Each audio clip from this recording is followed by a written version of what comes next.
Hello, my friends, and welcome to Soul Channel. I'm so excited for today. Soul Channel is a place to gather, raise consciousness, normalize spirituality, and change the world. Today, we have such a special guest.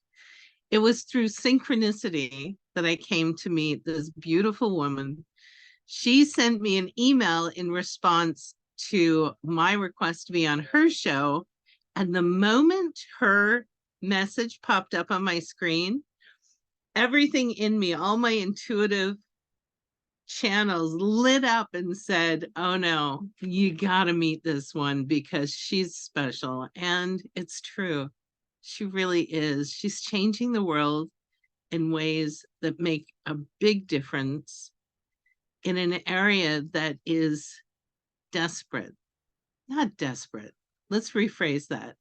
Open and welcoming to receive change. So let me tell you a little bit about her. Denise is a life coach specializing in guiding business owners towards personal transformation. Her coaching philosophy centers on empathy, resilience, and customized guidance. Denise uncovers the root causes of her clients' challenges and collaboratively creates customized plans. Her journey from adversity to establishing an inspiring testament to the possibilities of personal growth. And I absolutely love our conversation when we first met, because the genesis of who she has moved through resiliency. She knows what she's talking about. She's moved into that empathetic, wise space. So I'm excited to introduce you to Denise Lee. Hi, Denise. Thank you so much, Teresa, for having me. And honestly, as you were talking about, I was like, oh, she's talking about me? I was like, who? Thank you so much. I'm just so excited for what value that we're going to be bringing to those who are listening, because it's really not about us. It's about what we give. Absolutely, 100%. And it's through that willingness to move into other people's worlds that you create miracles for them and then for yourself. So, Denise, how'd you get where you're at? Tell me a little bit about, share a little bit about yourself with our audience. Well, the short answer would be that I had a mental breakdown and left from corporate America and thought that reinforcing what I learned would help me stay sane. But there's a lot in between that. So for those who don't know me, my name is Denise G Lee. I know there's a bunch of Denise Lee. You might find Denise Amber Lee. I'm not that person. But so I just want to make it clear if you're Googling me later who I am. Anyway, I am a daughter of immigrants. My family is from West Africa, specifically Sierra Leone. And on all surfaces, everything looked perfect. My family was upper middle class. We were living in a rather affluent part in suburban Maryland, surrounded nearby by Washington, D.C. My father was an executive in the banking. My mother was a housewife. So everything looked fine with myself. But inside that house was a house of horrors. My mother, from birth till age 12, sexually, physically, and verbally abused me. In a minute between myself and my mother being alone for many, many hours, because they came from the belief that mothers and their children stay together. Mm-hmm. My father was absent. I thought he was working, and he was, but when he wasn't doing that, he was also engaged in extramarital affairs. There was a lot of instability with that household, with financial problems, emotional problems. And I had a series of traumatic childhood events that really distorted my idea of relationships with everybody, it's myself included, between the sexual abuse, then being sexually assaulted by various men, by literally being groomed by a school counselor to be his lover for a year and a half. I've had so many serious events, and I was even 19 by that point. Wow. And so I'm going to condense my 20s to the theme of, remarkably, I got a degree. Remarkably, I worked for corporate America, but I was also a raging, angry alcoholic and was completely detached from any form of emotions. I was dead inside. And all the services, I was working hard, I was making good money, but I was dead. And even when I married in my 30s, I was still disconnected. It wasn't until I literally had a breakdown in corporate America, and my husband said flat out to me, "You're going to have to quit." It wasn't an option. It was like, "You're going to have to quit." That it forced me, ironically, to use entrepreneurship, because what else are you going to do, right? You can't, I'm not going to sit there and bake brownies all day. And ironically, learning through trying to grow a business. At first, I was doing personal training. Then I tried business coaching. And as I was learning more about learning who you are, I was like, wait a minute.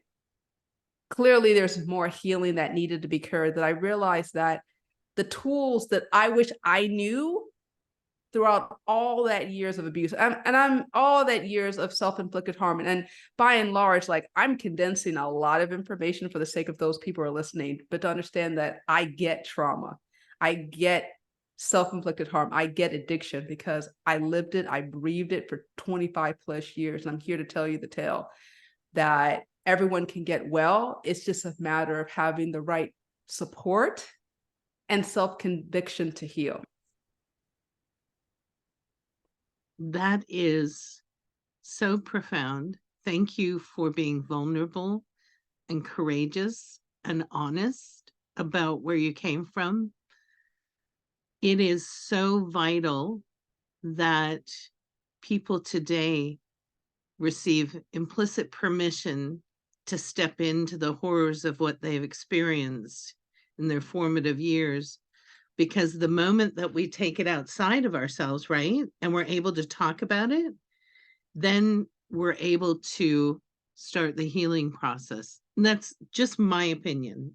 This is your area of expertise, but you're showing the way, Denise. And every cell in my body is sitting with you through the trauma, because much of what you experienced, I did as well.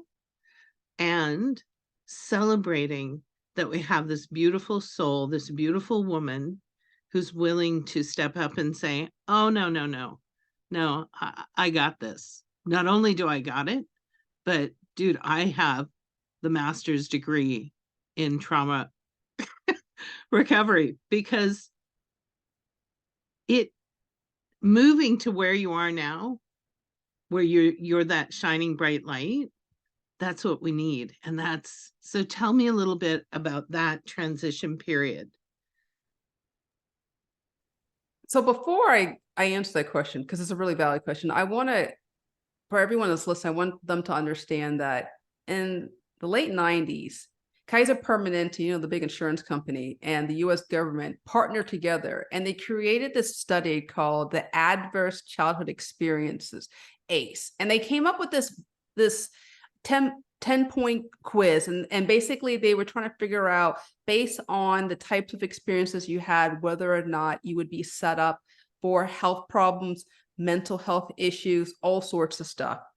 Yeah. And are you, okay. No. So anyway, they interviewed over 10,000 people. It was a course of 2 to 3 years. And it was making waves across the industry. Like, I can't believe this.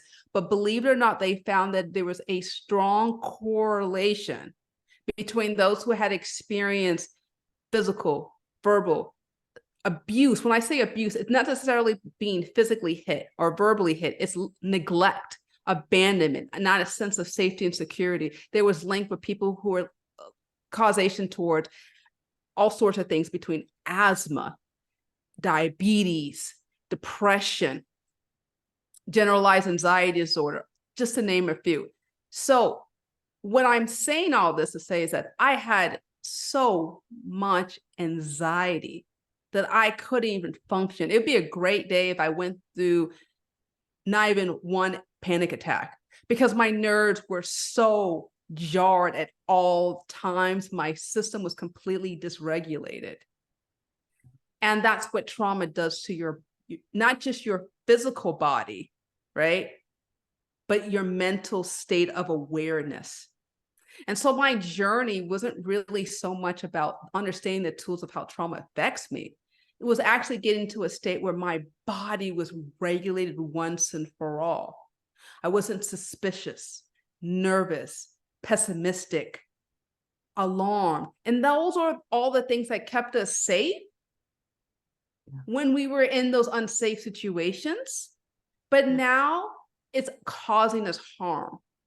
And so my journey was learning to be at ease, at peace with myself. And I wouldn't by any means say even today, I'm completely 100% like at ease and zen, because that's ridiculous. Because we're always going through some type of stress, some type of uncertainty. But at least now I'm able to recognize, am I acting or reacting? And that was such an eye-opener that I've learned throughout this journey.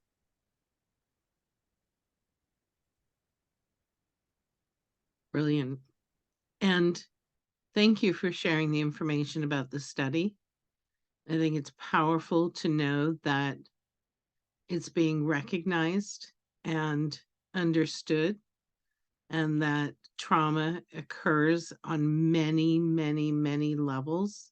It's not the overt experiences that we're all used to hearing about, but it's also the subtle forms of neglect or put in places of being unsafe or scared for your well-being. I think you just validated the experience of many, many people. That yes, in fact, just because you didn't have overt trauma, that there is trauma and there's a reason for your response. So thank you for that. I see so many people, Teresa. I see so many people who are so empathetic and so caring about their kids. They want them to have opportunities to go to soccer practice or take violin lessons, and they're literally shuffling their kids from one event to another to another. Their school day has gone from about 40 to 50 hours, into some cases up to 117 hours per week. That's more than us, honey, working per week. That creates so much trauma on the children, even though on the surface, no one's being yelled at, no one's being abused, their needs are being taken care of. But those high expectations for performance also is trauma inducing.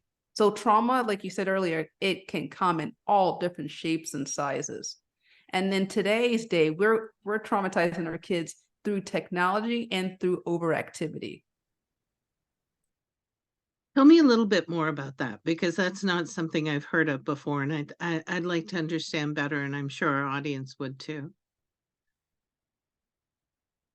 So, as I mentioned, I mean, we're both parents, and right. I want the best for my little boy. I know you want the best for your daughters. And here's the thing, as Carl Jung once says, what we try to resist will persist. And so if we have these feelings of not attaining much or feeling insecurity, we will inadvertently put that pressure onto our kids. And on top of that, we live in a culture that's overemphasized that your worth is attached to your achievements, your accolades, who's who. your social media following. And because we have a need for being validated through our works, we go through various activities that, if we really were honest for ourselves, had nothing to do with the love of activity, but the love of feeling comforted and being aware that we're not isolated. It all goes back to a need for attachment and safety. And so we inadvertently overfill our schedules to get as many strokes or as many finds of validation as possible. And that leads to exhaustion, that leads to a dysregulation of our nervous system, and it causes so many other hosts of problems. Well, I can certainly relate to that because it's a default behavior pattern that I grew up with. I was told do, and that will infer your value to the world. And one of the things that I talk about in my classes is I think that worthiness, the lack of worthiness, is an epidemic in our world. That we forget we're already beautiful and amazing. And so we brought up parents, and I know that you also work with executives in the business setting, but can we stay with parents? What would you tell a parent today? What are some of the top things? And of course, parents can be in corporate too. But what are some of the things that you would tell parents? With respect to, like I could talk to them about a lot of different things. I want to narrow it down. Yeah, I think creating a healthy environment for their children, giving them the upbringing that their heart wants to give them, as opposed to the default programming that they brought from their childhood. I think we can take a lot of directions, but you tell me what's most vital, what most wants to be shared. We're all kids. Every single one of us. Doesn't matter if you're 5 years old or 50 plus years old, we're all kids. Yeah. And kids want to have fun. Kids want to feel safe. Kids want to feel in an environment where they're structured. And with that being said, why would you not wanted to deprive yourself or your child of the joyful inner kid within ourselves? And so with that being said, I'm not really about rules. I'm about principles. So I'm not here to dictate to anyone who's listening about their parenting tactic is wrong or right. But what I will ask is it coming from a place of love and compassion for the little kid inside of you, as well as the little kid that you're raising up? Because that child will always remember the most formative years of their lives. Look, here's the thing that people need to understand. That we've got tons of like neurons and stuff around us. And basically neurons kind of tell our brain where we should be going and what we should be doing. Did you know that the right side of your brain is in charge of feeling and is developed first before the logical side of your brain? And if we have all these rules and regulations, your right side of your brain that's more fully adept, like, hey, wait a minute, I don't know what's going on. Let me just go and do the opposite. And we've seen that with our babies. Again, the little kid in ourselves needs that compassion to connect the logic of why we need to be doing it with the feelings. And so we keep combining the feelings first, coupled with the logic for whatever we're doing. I think a lot of parents would have a lot of easier conversations with their kids, because kids, by and large, aren't trying to cause chaos for it all. They just want to feel connected. So let's stop with this whole they're causing chaos and confusion and start saying, how can we give them compassion and love? And not in a way that we're enabling them to do all sorts of wild stuff. That's not what I'm talking about. So if you're thinking, well, Denise wants me to go and buy them a Porsche, or like, no, that's not what Denise is saying. That just erase that from your memory banks. Denise is saying that when we're providing instruction, kids will pick up because, again, the right side of our brain is typically stronger than our left. They will intuitively feel if this is coming from compassion, instruction with understanding and awareness, or from dogma and rules and shame. Our brains are wired for negativity. It's evolutionary, Teresa. It was designed so that we could escape from woolly mammoths and saber-toothed tigers, right? Mm-hmm. We've got an overactive amygdala that goes into that fight flight response, and that's the whole different subject. And so we are wired for negativity, and if we reinforce more negativity, we strengthen those bonds, those cells, those neurons, and say, well, I expect negativity, and so they're going to act out more because that's all they know. So it's a vicious cycle. We can break that cycle. Okay, let me just stop talking right now because I think I'm going off in a tangent, but I hope I answered that question for you.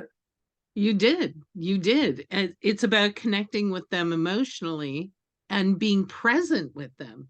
I'm present with you. I'm present with what you're feeling. I'm present with what I'm feeling, and I'm meeting you in this common place. I couldn't agree more. And I think it's good counsel, not only for the relationships we have with our kids, but anyone. How often do we stop and center and ground before we connect with somebody? How often do we look somebody in the eye? We don't. And I mean, here's the thing. So our brains are divided into three main centers, right? We've got our prefrontal cortex, right? We've got our limbic system. We've got our basal ganglia, which is brainstem, reptilian brain. But here's the thing. When we're under stress, the prefrontal logical side of our brain goes offline. And then we were straight in the limits of how dare those people, you've seen it when you're driving in the car and somebody cuts you off and you just feel like you're about to jump out that car and do something. Well, not you, but someone that you know. Yeah. Okay. Someone that you know wants to, when you wave, show all 5 of your fingers and not just the middle. Yeah. And it was great, again, for survival. We've been humans in this current state, human sapiens, for about 250,000 years, right? But the vast 999% of the time, we were foraging and hunting and beating people over the woods with whatever we could grab, bark or whatever we can grab from. We haven't really evolved for polite society. And so that's why we have so many people with the unable to regulate their emotions, because they haven't been taught the skills. Yeah. We can learn electronics and chemistry and math and all these things, but regulating your emotional state, you're never going to learn it, because not enough people understand it, and what they don't understand, they can't teach. And they don't place value on it. It's not valued in traditional society, which is unfortunate. And it needs to start young. Because as you said, when we're young, it's that emotional side that is so well developed. And so if we can take advantage of that emotional wisdom that we come into life with and build on that, that's the ideal, isn't it? So we've been learning much more about how our bodies react to things, stimulus. And do you know that your stomach actually has more receptors to your feelings than your brain does? And so when you're feeling those knots in your stomach, or you feel like, oh God, you want to vomit, or just those knee-jerk reactions, that's literally your body telling you that there's something that needs to be done so that you can move into safety. And so going to your point earlier about what we need to do in teaching the young people is we need to start learning about teaching ourselves how to read our bodies, because that's clues to our emotional well-being. Yeah. Yeah. And that leans right into what I teach, leaning into our intuition, trusting it. It is our greatest form of wisdom. And you can't lie. Your emotions can't lie to you. And your intuition can't lie to you, but your brain can form all sorts of rationalizations and tell you stories about situations. Oh, that dark alley's fine. I'll be fine. Maybe not. It's really interesting, Teresa, when you mention that, because I used to always say intuition, right? But when you think about it, it's your instincts that guide your emotions. It's your intuitions, your logical thinking side. So many of us are so disconnected with our feeling instincts that we rob ourselves of the moment to be fully present and aware, because all we're trying to do is use our thinking to block out everything and keep forging forward. Yeah. Yeah. And the next step is, when we do tap into that inner wisdom, that emotional instinct, we learn things that our brain has not got the capacity to create. There's so much inherent wisdom. That's such a good point. That's a good point, because only about the lucky few of us maybe got like 15% access to our unconscious mind, but the vast majority of us are only operating on a slither, just 5-7% of really aware of what our body is communicating with us. Yeah. How many times have you noticed that you might, when you feel tense, or let me say this again, when you feel stressed, you might tighten up your glutes, or you might ball up a hand, or you might contract your stomach. So many of us are so disconnected from those little tells. I agree. I was talking to a lady, Teresa, the other day. I couldn't believe this. I've heard lots of stories over the years, but this one takes the cake. She told me that she was having straight migraines for 4 months straight. That led to temporary blindness. And I asked her, I said, wait a minute. There was a lot leading up to the migraines and then the blindness. Can you let me know what would happen? Well, I don't know. I was working in the school and I was just doing this. I was making sure. And I said, wait a minute, wasn't your body telling you? And she didn't know, because she was so trained very well to be a do-good girl that worked hard, hurried up, never complained, pleased others, that she ignored all the tells until her body completely said, pump the brakes, we're done here. Yeah.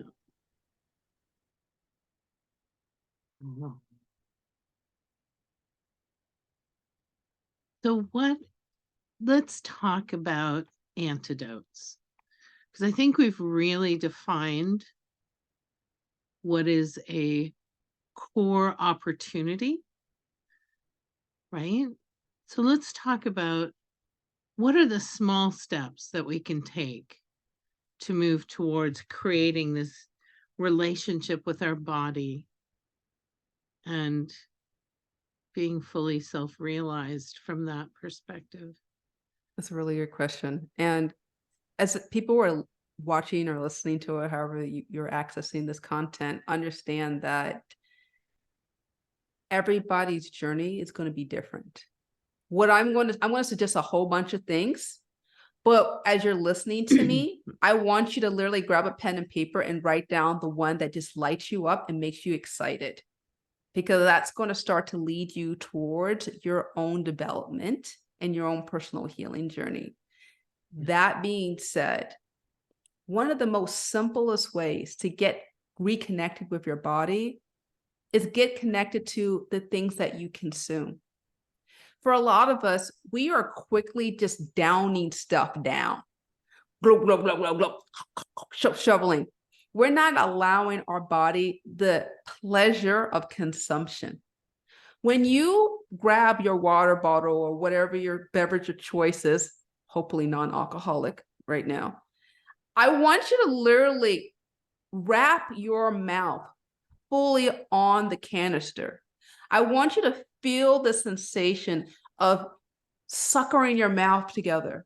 I want you to feel the sensation of each and every portion coming down and nourishing your body, cell by cell by cell.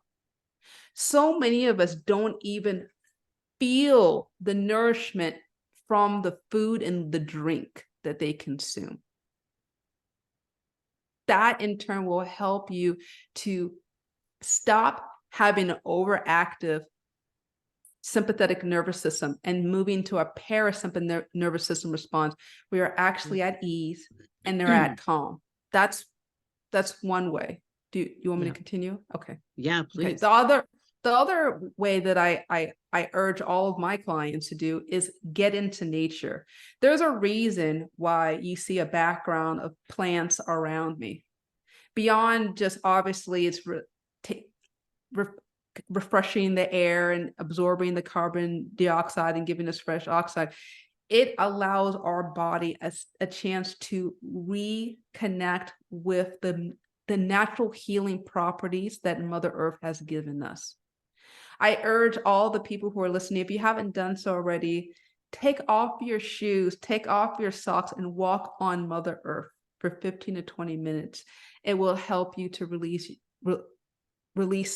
joint pain, reduce inflammation, lower your blood pressure. 15 to 20 minutes each and every day. And you might go like, Denise, it's super cold. I don't want to be touching anything. Okay. Put your hand on a plant.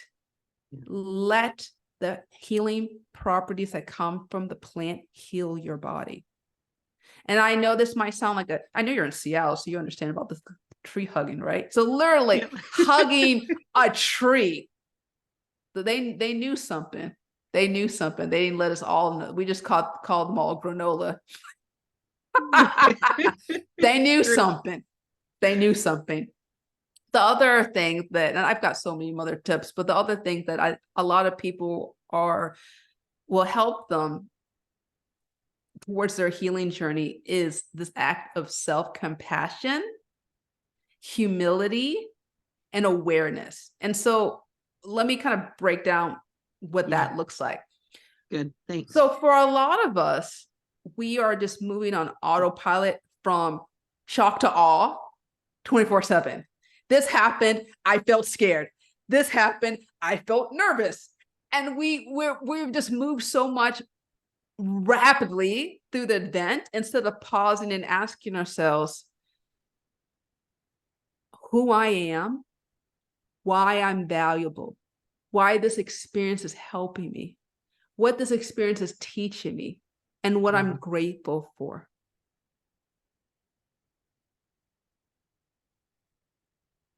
For some of us, we have been repeating messages on loop that we're no good, that we need to be doing better, we need to be charging forward ahead, and we never slow and stop down and ask ourselves, who am I?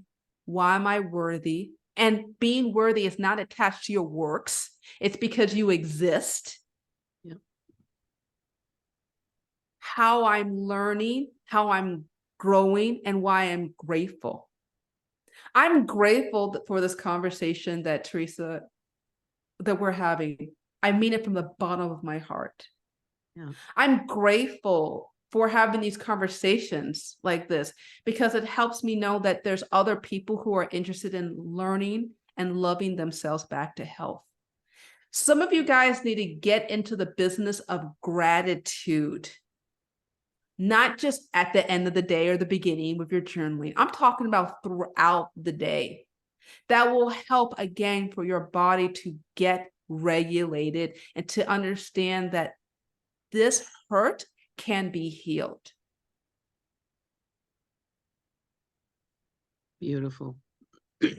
Absolutely beautiful. And everything that you have mentioned is accessible.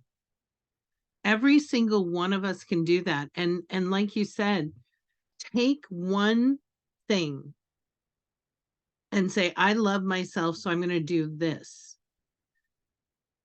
When I when I speak to my clients, they say, oh, I can't meditate. I said, dude, if you're talking about sitting in a chair for an hour with my eyes closed, I fall asleep. It happens. I get it. But you can do it for 5 minutes.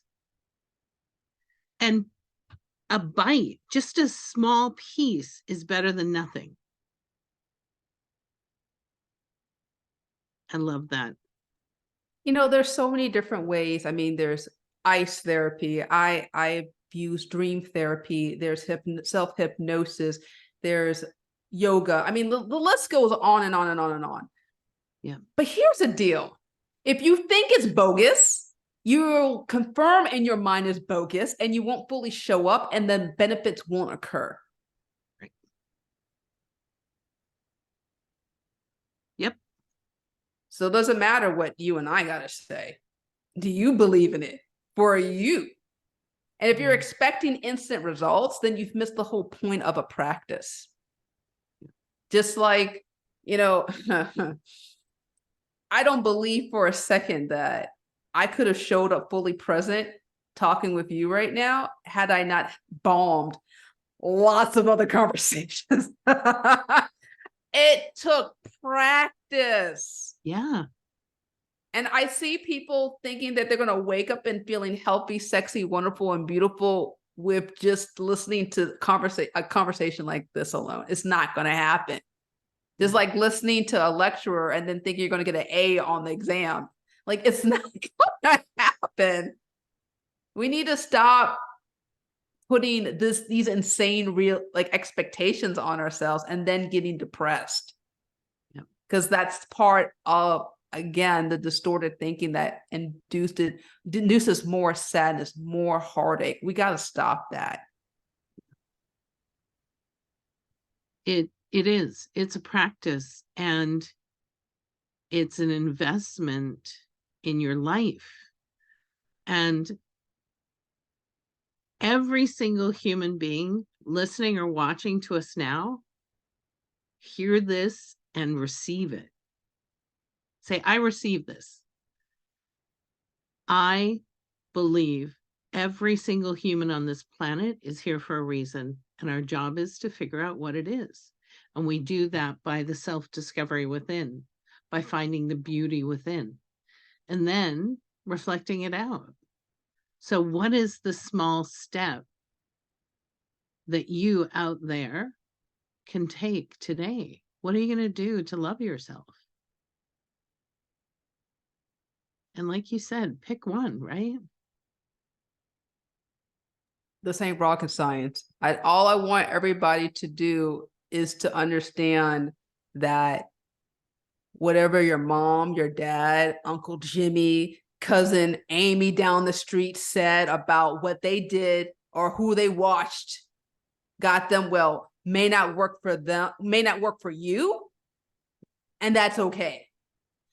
Being present about your feelings and discomfort is going to suck at first.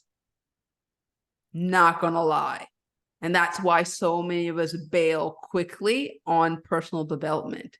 But if you understand that small little incremental things can make a huge difference, you're well on your way. And it's going to start with understanding that your worth is not attached to your profession, your status, the bank, the amount of money you got in the bank, none of that. If you got breath, you got purpose, love. True. Simple as that. Yeah. And I want to add one more thing, because I think you bring up a really good point. We all know we need to invest time to create a habit. Don't do it alone. Don't isolate.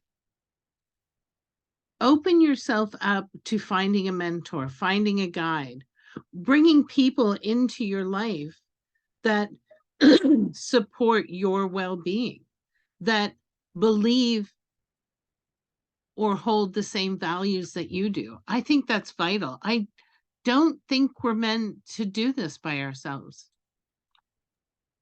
You're absolutely right, Teresa. We are, as human beings, we need community. It's literally weaved into our DNA, right down to our mirror neurons, to mirror and replicate the things that we have observed so that we can become mastery. And I want to speak to the people in here who says, that's fine, awesome, but I've got a book. Yeah. That's fine, awesome. I've got podcasts. I've got a journal. I got me and the nature. And that's awesome that you've got your journal and the woods and whatever material that you're reading. But understand this, mastery only comes through connection. And I understand that you have been hurt, that you have been wounded, that the people that you thought or even said they were that you could trust them.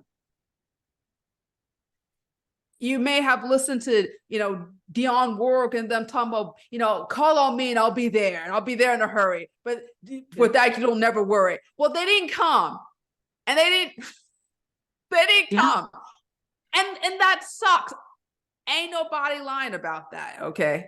But here's the thing I want you to understand, that the people that cause that pain, that anguish, that form of rejection, perhaps they were just as damaged and broken, if not more than you.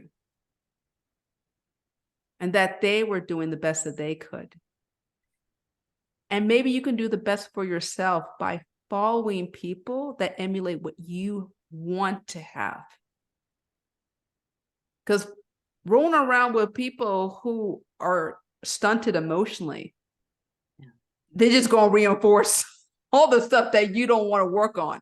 So if you're going to connect with someone, connect with people who are modeling what you want. 100%.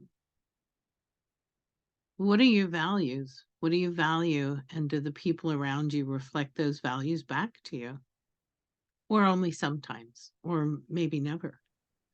That's going to be hard because, I think about my good old drinking days, and the people around me valued listening to music, getting high, rebelling against authority, doing as little as they can for the max amount of payout. And so that might be weird to step away from that zone where it's all it's familiar to you, and to being around people that don't want to get high and drunk or dysfunctional. I remember one of the hardest conversations I had. I was in a Sexaholics Anonymous, to spin off of 12-step Alcoholics Anonymous. And I remember the time I had to end a accountability relationship that I had with one. She was such a good girl. And I said, I care about you, but I care more about my healing. And we're going to have to part ways. And that hurts so much. But I understand that just how we can preserve fruit in little jars, we can preserve the good memories that we had with different people as we evolve and become new and better people. I'm always amazed when I go outside and I see the shells of a snake, when they've molted, and I see that they're constantly, and they always smell. It had to molt in order to grow. Think about the lobsters and all the shrimp, they have to molt. And a lot of us aren't allowing ourselves a natural molting experience that comes through healing. There's an inferred loyalty that society tells us we should have to family and friends. You back them up no matter what. And yet we forget, well, what do I need? What feeds me? What allows me to be fully self-realized? And I have a client going through that. She needs to separate from a lifetime friend. And that's okay. Doesn't mean you love them less, means you love yourself more. Yeah. Yeah, and I understand, like, I mean, again, it's wired to us as human beings that we form connections and we don't sever them because we needed, I mean, back to, again, those caveman days, we needed the Yep. community to help protect ourselves from threats, to help provide food, provide shelter. Like, I get it. And I'm not suggesting for people who are listening and watching this to think that Denise is telling me to cut ties with everybody and move 200 miles. Like, if that's what you need to do, that's what you need to do. What I'm saying is, are they helping me heal or keeping me stuck in my hurt? Yeah. You can put boundaries around people. So if you want to keep them, they know where you begin and they end. That's cool too. So you've got options. It's not always just burning bridges. Because again, we're learning about mastering our own responses to stimuli, meaning the things around us, and understanding our own ability to have clarity as to what we need. And that's lost because we were told all the time, click here and things show up, cut them off, all this stuff. And that's that mature. We live in this cancer culture thing. It's just, oh, it's so yuck. You know, we there's a better way of handling people while showing love for all. Agreed. Everything is lived in the middle, not at the far extremes. It's not this or nothing, or and that black and white mindset is what creates division. When we move ourselves to that balanced flow, the middle, it allows us the deep connections from authenticity. And you can be with that friend and not get triggered anymore because it's no longer yours to be triggered by. You've healed it. You've moved into a place where you have a different relationship with that way of being. That might be scary. You might been around people who had explosive tempers, or they're volatile, or they just ghosted people, and all those types of nonsense they saw on social media or all these other places. But just because it was modeled doesn't mean that was right or helpful. Yeah, moderation. This has been absolutely brilliant. I love you so much. You are such a gift to the planet, Denise. Thank you for sharing your wisdom with us. Please tell me what's going on in your world and how people can find you. So I wish I could say like I've got like a course going on right now. Well, check out my course special that's going on this month. I'm like, no, like if you want to roll with me, if you want to just kind of continue this kind of cool kind of conversation, the best way to reach me via X Twitter, Denise G Lee. I have a community where I'm just kind of talking just like this, but in written form. And obviously, if you would love to read more of my thoughts written form, I write very long articles, at least 1,000 word count. So it's not a simple kind of scan through it and you go. But I write articles on my website about health and healing and personal development and traumas and all sorts of stuff on my website, DeniseGlee.com. And then obviously, you know, if you want to work with me, there's links for you to connect with me. But above all, I just want people to understand that I am not disconnected from the journey of healing. I'm just alongside you, just at a different place. And we all can get well together. I couldn't think of better words to complete our time. And if you're watching this on YouTube, I'll make sure that the links are available so you can find her really easily, because I believe in what she's doing. And this woman has a beautiful heart So thank you, Denise, for our time together.